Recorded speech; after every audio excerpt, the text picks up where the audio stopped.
माधुरी विशाल दाभाडे, प्रभाग क्रमांक 16 आणि मी मंडल उपाध्यक्ष आहे. दीपक मधुकर भोंडवे यांच्याबद्दल बोलायचं म्हटलं तर तळागाळातील सर्वसामान्यांच्या समस्या ज्या आहेत ते जाणून घेणारं एक उत्तम असं व्यक्तिमत्व आहे की जे आपल्या संस्कृतीशी, आपल्या मातीशी जोडलेलं आहे. दीपक भाऊंच्या कार्याबद्दल सांगायचं तर गेली 5-6 वर्षे ते बीजेपीचे सक्रिय कार्यकर्ते म्हणून तळागाळात पोहोचलेलं व्यक्तिमत्व आहे. त्यांनी खूप अशा योजना आहेत ज्या सर्वसामान्यांसाठी राबवलेल्या आहेत.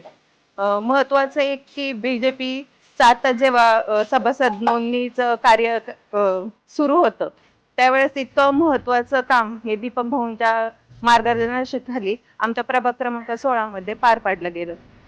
जवळजवळ 1,500 ते 2,000 सभासद नोंदणी ही दीपक भाऊंनी सर्व कार्यकर्त्यांची बीजेपी मध्ये नोंदणी करून घेतली.